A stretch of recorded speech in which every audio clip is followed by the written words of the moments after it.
लगता है हम दोनों भाई बहन अंधे हैं तो माँ का दर्शन नहीं कर पाएंगे। मैं सोच रहा हूँ दीदी हम दोनों भाई बहन तो पहुँच नहीं पाएंगे।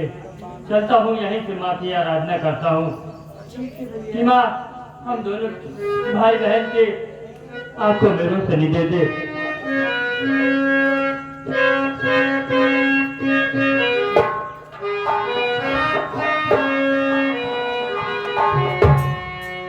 मोरी दिल की सुनो महारानी वरदानी मैया शारदा भवानी है।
आज अगर हम दोनों भाई बहन के हाथ में रोशनी नहीं दोगी तो मैं अपना सर पटक कर यही तुम्हारी चौखट पर जान दे दूंगा।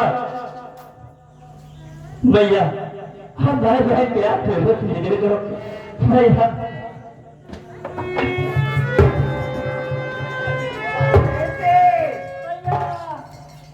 और बेटा खड़ा हो जा। मैं दुर्गे माँ बोल रही हूँ। बेटा तेरे दुख के दिन दूर हुई और मेरी बात ध्यान से सुन। मैं समझ सकती हूँ तू मेरी चौखट पे नहीं आ सकता। बेटा जिस जगह तू खड़ा है उसी जगह जमीन से मिट्टी उठा और वही मिट्टी अपने बहन के आंखों पे लगा दे और वही मिट्टी अपने भी आंखों पे लगा दे। तुम दोनों के आंख में रोशनी आएगी। तेरा कल्याण हो बेटा। ये मैं क्या सुन रहा हूँ कि बेटा तो जिस जगह बैठा है उस जगह की मिट्टी उठाकर अपने आंख में लगा ले, तेरी आंख की रोशनी आ जाएगी। और अपने बहन की भी आंख में लगा दे, तेरी बहन की भी रोशनी आ जाएगी। तो माँ तू जैसा कह रही है मैं जरूर ऐसा करूंगा। मैया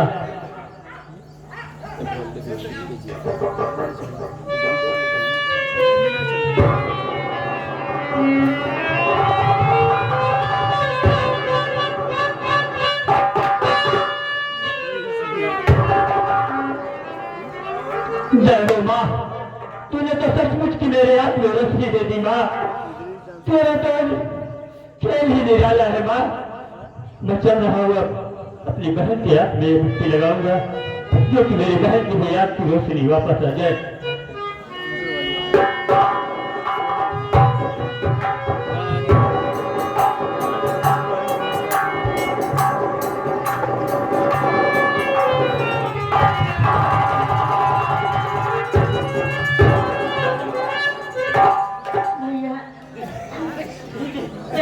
रोशनी आ गई भैया।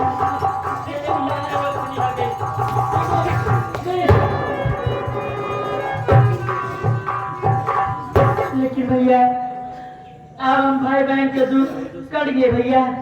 लेकिन मैं आपसे ये बात कहना चाहती हूँ भैया, कल रक्षाबंधन त्योहार है, मेरे पास एक पैसा भी नहीं है भैया। बताओ मैं तुम्हारे कलाई में कैसे राखी बांधूंगी? ये बात तो सही है बहन कि कल रक्षाबंधन का त्योहार है और तेरे पास एक पैसा नहीं है, मगर तू चिंता मत कर बहन। मैं चल रहा हूँ किसी गांव देश में कहीं पर काम करूंगा, मुझे पैसा मिलेगा तो मैं तेरे लिए राखी और कपड़ा सब कुछ लेकर आऊंगा बहन। मैं जा रहा हूँ और तू मेरा बैठ कर यहीं पे रिश्ता है, इंतजार करना, मैं बहुत जल्द आऊंगा बहन। आप बहुत जल्द आना भैया। ठीक है बहन, तो यहीं पे रहना।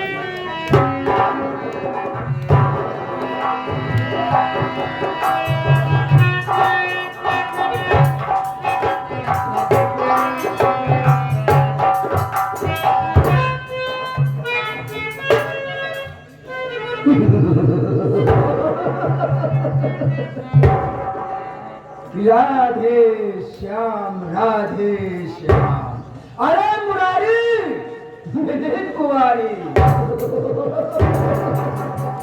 जय हनुमान, अंजनी के पुत्र जय हनुमान। पट जा मेरी जान, मैं जिसकी तलाश कर रहा था तो साले रास्ते में मिल गई। ये तो साले निर्वाह है। वाह, बनाने वाला क्या इसकी जवानी को बनाया है। जी में आता है कि इसकी ओठों को छू लूं। लेकिन सोच रहा हूं कि मैं जिस काम के लिए आया हूँ वो काम करके यहाँ से तुरंत निकल जाना है, नहीं कोई आ गया तो मामला गड़बड़ हो जाएगा। लेकिन सबसे पहले मैं इस लड़की से दो बात करूंगा, फिर उसके बाद अपना काम करूंगा। अरे लड़की, ये बता कि सुनसान जगह पर तू अकेली और आंसू क्यों बहा रही है? क्या तेरे साथ में और कोई नहीं है क्या? मेरे साथ मेरे भैया हैं, वो गए हैं बाजार राखी लाने के लिए। लेकिन आप ऐसी ऐसी बातें कर रहे हैं, मैं आपकी बेटी समान हूं ना, आप देश के रक्षक करने वाले हैं। आप ऐसी बातें बोल रहे हैं, आपको शर्म नहीं लगती है? समझ गया। अरे तेरे साथ में तेरा भाई है, इस वक्त कमाने के लिए गया है, कमा कर वापस आएगा तो तेरे लिए राखी लेकर आएगा। कल राखी का त्योहार है, तू अपने भाई के कलाई में राखी बांधेगी। यह तो बहुत खुशी की बात है निर्वा। लेकिन निर्वा, इस वक्त तेरा भाई कमाने के लिए गया है, हो सकता है तेरा भाई आए या न आए। अगर तू हमारी बात मान ले तो मैं तेरे भाई से तुमसे जरूर मुलाकात कराऊंगा। क्या मैं तुम्हारी बात मान लूं? तो बताइए कौन सी बात है साहब? नीलवा, हमारी ये बात है कि दरोगा सितमनार सक्सेना तेरी सूरत पर दीवाना हो गया है। ये अपनी चढ़ती हुई सवारी दरोगा सितमनार के नाम कर दे। विदेश में दरोगा सितमनार सक्सेना तेरे लिए क्या क्या करता है, सारी दुनिया की फुकी लाकर तेरे कदमों में डाल दूंगा मेरी जान। हरामजादे, ऐसी बातें बोल रहा है, तुझे शर्म नहीं लगती नहीं? तेरी बदल में कीले पड़ जाएंगे, तुझे कौन हो जाएगा। चला जाए वहां से। इसका मतलब यह है नीलवा, तुम हमारी बात नहीं मानोगी। अगर तू हमारी बात नहीं मानोगी तो साथ में मालूम है कि दरोगा सितमनार सक्सेना यहाँ पर क्यों आया है। सुन नीलवा, ये नीलवा तेरी मौत पर के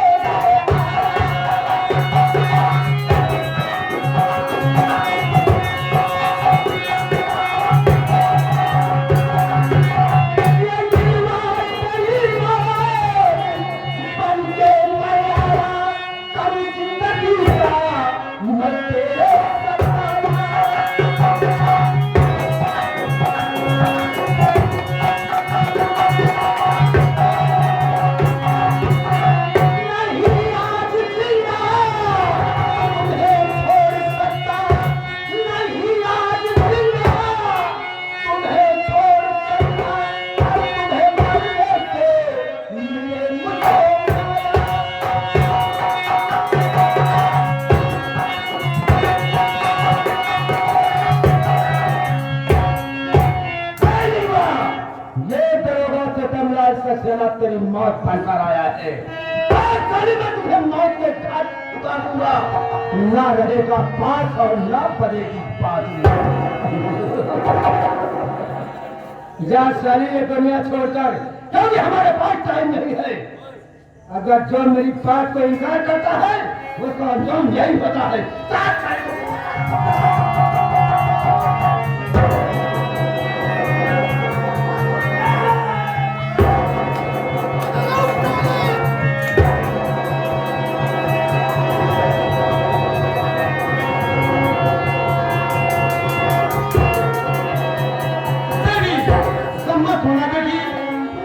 तेरा नाम क्या है? तू कहाँ की रहने वाली है? बात करते ना तुझे जान के क्यों आ रहा है बेटी? बोल बेटी। बाबूजी, आपने मुझे देखी का है बाबूजी? परसों से देखी सुनने के लिए मैं बहुत तरफ रहती बाबूजी, लेकिन आप मेरा नाम पूछ रही हैं तो मैं आपको सब कुछ बताऊंगी बाबूजी। बाबूजी, मेरा नाम लीलू है बाबूजी। कहाँ की रहने वाली है बेटी? तू कहाँ की रहने वाली है? बाबूजी, मैं अकबरपुर की रहने वाली हूँ। तेरे बाबूजी का क्या नाम है बेटी? तेरे बाबूजी का? बाबूजी, मेरे पापा का नाम चमन कुमार नाम है।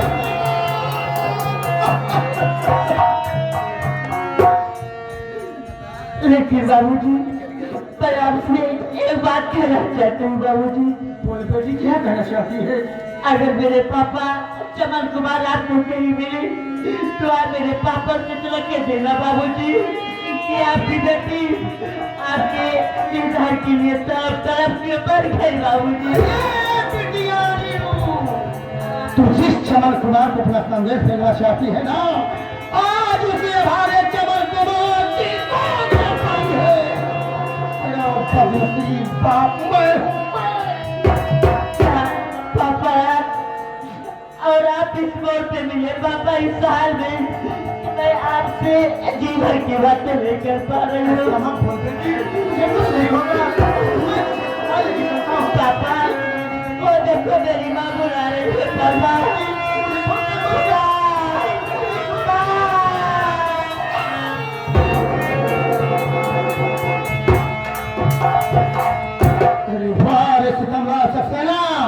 तूने तो साला हमें दुनिया उजाड़ को मत दिया। जिस बेटी के लिए दिल में इतना बड़ा अरमान सजा कर रखा था कि एक दिन अपनी बेटी की बारात अपने दरवाजे पर धूमधाम से बुलाऊंगा और इसे दूल्हा बनाकर डोली में बिठाकर इसकी डोली अपने कंधे से उठाकर इसके ससुराल पहुंचाऊंगा। आज उसी बेटी को अर्थी पर बुला दिया। कसम बेटी के खून की, जब तक मैं तेरे खून से होली नहीं खेलूंगा अपनी बेटी की लाश का अंतिम संस्कार नहीं करूंगा। साथ ही उठा बेटी की लाश ले चल खंडाले पर मैं जा रहा हूँ कमेले सीतालाल के पास।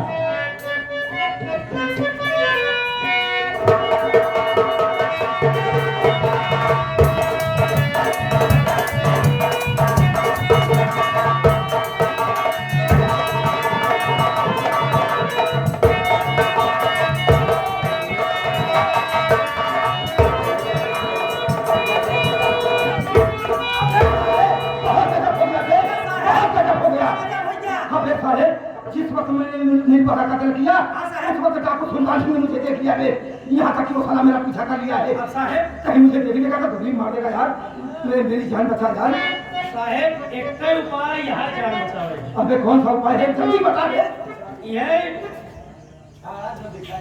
बताई साहेब नहीं आवाज। जल्दी बता दे। जो झाड़ी के खाट पर जान बचे की है तरीका है। चली हुई झाड़ी में दुंडों से बेशर्मा बन के बैठा जाए। अरे वो झाड़ी में दे। हाँ साहेब, अबे साले, ठीक है, तू जैसे कहेगा मैं वैसे करूँगा। हाँ साहेब। चल तू आगे आगे चल।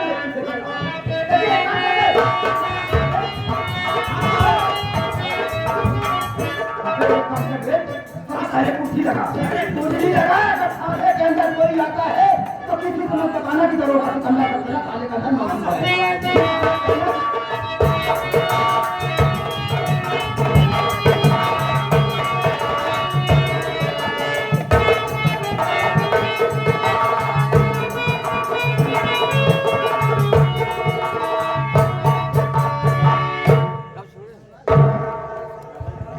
अरे कौन है थाने पर? नमस्ते साहेब। नमस्ते साहेब। अंदर सीतमलाल सक्सेना बैठा है। क्या दरोगा सीतमलाल सक्सेना बैठा है? आराम करना है। चलो उसकी बात चलते हैं।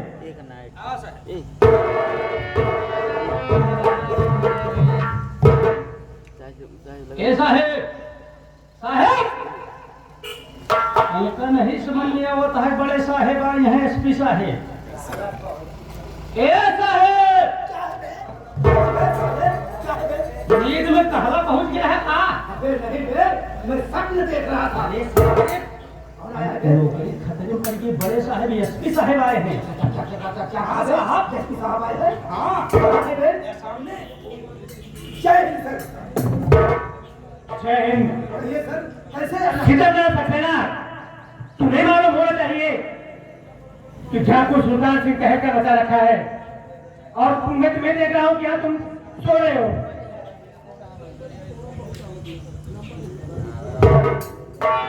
अगर मेरी बात मानो तो सुल्तान सिंह को 24 घंटे के अंदर जिंदा या मुर्दा हाजिर होना चाहिए। नहीं तो समझ लेना कि तुम्हारी वर्दी उतर जाएगी। साहब, मैं आपसे हाथ जोड़ रहा हूँ, आप मुझे 24 घंटे का मिला दीजिए। मैं आपसे वादा करता हूँ कि ठाकुर सुल्तान सिंह को जिंदा या मुर्दा पकड़ के आपके हवाले कर दूंगा सर। यही तुमसे उम्मीद है, मैं चल रहा हूँ। चलिए सर, चलिए। क्या होगा बे? आपका और मामला गड़बड़ हो गया। मेरी जान बचा बे। देखा साहेब, जान कैसे न बच पाए। अब भाई जो तरकीब पहले बता रहा था, वही तरकीब ठीक है। ठीक है, वो ठीक है। चला जुम्मा तू है बेहम बेशर्मा बन के बैठा जाए, दोनों जने जान बच जाए। हाँ चल।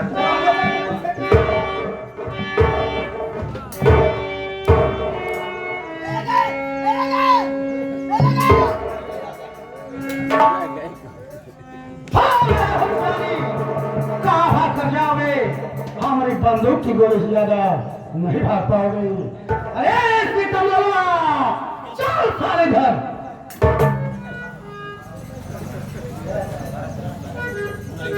साहब, चला साहब, भाग चला। अरे वो सुल्तान जी कैसे आया हुआ? बैठे बैठे। अबे कुर्सी पे अबे खड़ा बे। अरे सुल्तान सिंह आए थे, अबे दौड़ के जा कुर्सी ला और इन्हें पानी पिया, निकाला। सीतमलाल, तेरी सेवा की मुझे कोई जरूरत नहीं है, क्यों? क्योंकि तुमसे पुराना हिसाब किताब चुकता करना है। सुल्तान सिंह मुझसे पुराना हिसाब किताब? जी हाँ। आखिर सुल्तान सिंह तुमसे मुझसे कौन ऐसी दुश्मनी है जो तुम मुझसे पुराना हिसाब किताब चुकाने के लिए आए हो? दुश्मनी है सीतमलाल, दुश्मनी है। इतनी जल्दी भूल गए? लेकिन सुल्तान सिंह, मैं ये नहीं समझ पा रहा हूँ कि आखिर हमारी तुम्हारी दुश्मनी क्या है? समझ जाओगे जिसे तू बार बार सुल्तान सिंह कह रहा है ना, दरअसल मेरा नाम सुल्तान सिंह नहीं है, मेरा नाम चमन कुमार उर्फ ठाकुर सुल्तान सिंह है। अब तो याद आ गया होगा तुझे। ओ चमन कुमार तुम? लेकिन चमन कुमार, तुम डाकू कैसे बन गए, नहीं समझ पा रहा हूँ। बदौलत तेरी। मेरी बदौलत? जी हाँ। आखिर मैंने क्या बिगाड़ा था जो तुम हमारी बदौलत डाकू बन गए? चमन कुमार तो सीधा साधा इंसान था, लेकिन तेरी बदौलत एक चमन कुमार आपका बोला ठाकुर सुल्तान सिंह बन गया। सिर्फ तेरी बदौलत। आज तू नहीं बोलेगा, सिर्फ मैं बोलूंगा। ये बता, मेरी पत्नी आती की हत्या किसने किया और मुझे निर्दोष जेल किसने भिजवाया? बोल साफ साफ। तुम्हारी पत्नी आरती की हत्या? अरे चमन कुमार, मुझे क्या मालूम कि तुम्हारी पत्नी आरती की हत्या कौन किया है, कौन नहीं किया है। तुम्हारी पत्नी के बारे में मुझे कुछ नहीं मालूम। मुझे मालूम है तेरा दिमाग गड़बड़ हो गया है। नहीं, मेरा दिमाग तेरे दिमाग का ऑपरेशन करना बहुत जरूरी है। ये आगे हमारे माननीय श्री जितेंद्र सभासद